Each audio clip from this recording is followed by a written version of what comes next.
సీతమ్మ వాకిట్లో సిరిమల్లె చెట్టు ఈ సినిమాని రిపీట్ మోడ్లో చూస్తూ ఉంటారు యూట్యూబ్లో. దానికి సంబంధించి ఏమైనా గ్లిమ్స్ వచ్చినా ఏదైనా చిన్న షార్ట్ లాగా వచ్చినా దాన్ని అందరూ కూడా షేర్ చేసుకుంటూ ఉంటారు. చిన్నోడు పెద్దోడు, రేలంగి మామయ్య, అంజలి క్యారెక్టర్ అవన్నీ కూడా చూస్తూ ఉంటారే, ఇలా కదా ఉండాల్సింది అనిపిస్తూ ఉంటుంది. మరి ఈ సినిమా మళ్ళీ రిలీజ్ అవుతుంది, ఏ రోజు ఏంటి? సో ఈ 2025 మార్చ్ 7th అయితే సీతమ్మ వాకిట్లో సిరిమల్లె చెట్టు మళ్ళీ రాబోతుంది అనమాట.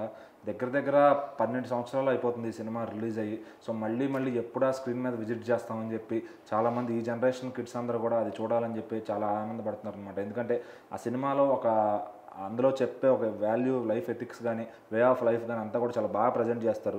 సో ఆ సినిమాని మళ్ళీ తెరపైన చూడటానికి అటు మహేష్ బాబు గారి ఫ్యాన్స్ కానీ, అటు వెంకటేష్ గారి ఫ్యాన్స్ కానీ, అలాగే టాలీవుడ్ ఆడియన్స్ అందరూ కూడా వెయిట్ చేస్తున్నారు. సో మరి మార్చ్ 7th ఈ సినిమా వస్తుందని అనౌన్స్మెంట్ రాగానే ఇప్పటి నుంచి టికెట్లు బుక్ చేసుకోవాలని చెప్పి అందరూ కూడా ఆరాటపడుతున్నారు అనమాట. ఎందుకంటే దీనికి మళ్ళీ రిలీజ్ చేసినా కూడా మళ్ళీ ఫ్యామిలీస్ కూడా వెళ్ళి చూస్తారనమాట. ఎందుకంటే అంత బలమైన సినిమా ఇది. ఒక సమాజానికి ఇది పద్ధతి తెలిపే సినిమా అని చెప్పొచ్చు. ఖచ్చితంగా కొన్ని ఉంటాయి అంటే సమాజం పట్ల ఇంపాక్ట్ చూపించేవి. అన్ని సినిమాలు చేస్తారు, కమర్షియల్గా పాటలు అన్నీ వెళ్తాయి. కానీ ఇలాంటి సినిమాలు మటుకు వచ్చినప్పుడు మనం ఇది మిస్ అవుతున్నాం అనే ఒక సౌల్ని ఆ సినిమాలో పెట్టడం కానీ, సో ఇందులో హీరోల క్యారెక్టర్లు కానీ ప్రతి క్యారెక్టర్ కూడా మనల్ని పరిచయం చేస్తాయి. సో మనం ఏదో ఫాల్స్ ప్రెస్టేజ్లో బతుకుతున్నాం అనే ప్రజలకి సో లైఫ్ ఈజ్ సింపుల్ అని చెప్పే విధంగా చాలా బ్యూటిఫుల్గా తీసిన సినిమా ఇది.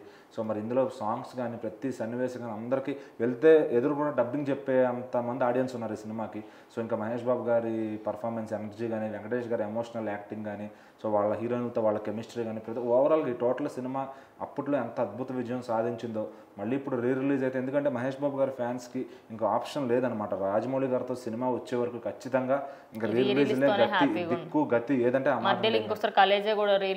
నెక్స్ట్ అతిథి మే 31 కృష్ణ గారి బర్త్డే సందర్భంగా రిలీజ్ చేస్తున్నారు. అట్లానే మహేష్ బాబు గారి బర్త్డేకి అతడు కానీ లేదా కలేజా కానీ ప్లాన్ చేస్తున్నారు అనమాట. సో ఇంకా రానున్న టైం సినిమా వచ్చే వరకు కూడా ఫ్యాన్స్కి మళ్ళీ రిలీజ్లతోనే ఎంటర్టైన్మెంట్ ఇవ్వబోతున్నారు మహేష్ బాబు గారు అయితే. సో మరి ఎస్వీఎస్సీలో ఆయన రేంజ్ ఆఫ్ యాక్టింగ్, ఎందుకంటే ఇప్పుడు ప్రతి ఒక్క చదువు అయిపోయి ఖాళీగా ఉన్న ప్రతి కుర్రోడు ఈ సినిమాలో బరువు అనుకుంటే బరువు అనే లిరిక్ని పెట్టుకుని ఇప్పటికే ఎంజాయ్, అంటే వాళ్ళ లైఫ్ ఇదే అనే విధంగా అక్కడ అది పెట్టుకుని సింబాలిక్గా చూపించుకుంటారు. సో మరి అట్లా చాలా ఎలిమెంట్స్ ఉంటాయి ఈ సినిమాలో లైఫ్ని తీసుకుని మన లైఫ్గా పెట్టుకోవడానికి. సో మరి అది ఖచ్చితంగా మార్చ్ 7th ఈ సినిమాని అందరూ కూడా మళ్ళీ విజిట్ చేయడానికి అయితే రెడీ అయిపోయారు. సోషల్ మీడియా అంతా కూడా మంచి హవా నడుస్తుంది.